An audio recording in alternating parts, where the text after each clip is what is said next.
शिवसेना ठाकरे गटाचे नेते विनायक राऊत आणि इतर आरोपींच्या गिरिजा राऊत प्रकरणातील जामीन अर्जावर आज ठाणे न्यायालयात सुनावणी झाली। मात्र अंतिम निर्णय न देता न्यायालयाने हे प्रकरण 7 ऑगस्ट रोजी अंतिम आदेशासाठी ठेवलं असून तोपर्यंत सर्व आरोपींना दिलेली अंतरिम सुरक्षा कायम ठेवण्याचे आदेश दिलेत।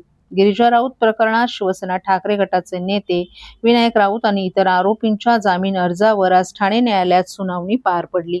सुनावणीनंतर न्यायालयाने या प्रकरणात अंतिम आदेश न देता पुढील सुनावणी 7 ऑगस्ट रोजी निश्चित केली आहे। या दिवशी न्यायालयाकडून जामीन अर्जावर अंतिम निर्णय दिला जाणार आहे। दरम्यान 7 ऑगस्ट पर्यंत विनायक राऊत आणि इतर सर्व आरोपींना देण्यात आलेली अंतरिम सुरक्षा कायम राहणार असल्याचं न्यायालयानं स्पष्ट केलंय।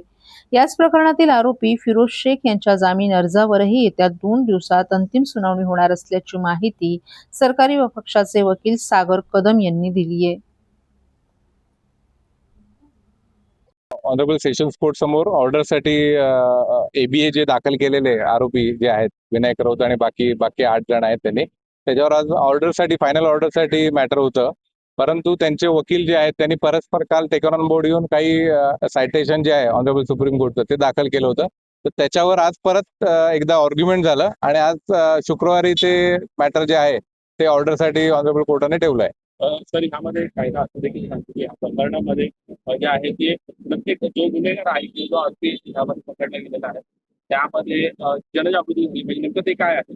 या कायदा जो आहे हा prevention of black magic act हा खूप सिरियस कायदा जो कायदे तज्ञांनी बनवला, हा लेजिस्लेचरने जेव्हा बनवला त्याचा मागचा ऑब्जेक्ट जे आहे नुसतं आरोपींना शिक्षा देणं हे नाहीये, तर समाजात जनजागृती करणं, लोकांना याच्याबद्दल माहिती असली पाहिजे आणि त्यांची भीती गेली पाहिजे। हे जे भोंदू बाबा आहेत ते जे जादू टोणा करतात त्याच्याबद्दलची भीती घालवणं हा पण हा कायद्याचा विषय आहे। त्याच्यामध्ये एक सेक्शन 10 आहे, त्याच्यामध्ये तर आरोपीला जेव्हा शिक्षा होईल त्याच्यानंतर पेपरमध्ये आणि सगळीकडे पब्लिश करण्याचा एक प्रोव्हिजन आहे। तर त्याचाच एक हेतू असा आहे की लोकांना त्याच्यापर्यंत पोहोचलं पाहिजे कायद्याचं नॉलेज, आणि लोकांना बऱ्याच जणांना माहित पण नाही की असं शिक्षा होऊ शकते, हा दखलपात्र गुन्हा आहे। त्यासाठी हा कायदा खूप महत्वाचा आहे। सर आता पुढील सुनावणी कधी असणार आहे आणि कशा पद्धतीने सुनावणी? आता शुक्रवारी जे आहे 2 दिवसांनी मेहरबान सत्र न्यायाधीश मॅडम जे आहेत त्यांनी 2 दिवसांनी ऑर्डरसाठी ठेवलेलं आहे। फायनल ऑर्डर त्याच्यात होईल 4 अटकपूर्व जामीन अर्जांवर। त्याचबरोबर फिरोज शाह जे फिरोज शेख म्हणून जे आरोपी अटक होते आणि त्याच्यासोबत अजून एक वडार म्हणून एक अटक होता, त्यांचा बेल पण आज आर्ग्यू झाला। त्याचं जे आहे त्यामध्ये पण 1-2 दिवसाने कोर्टाने ऑर्डरसाठी ठेवलेलं आहे।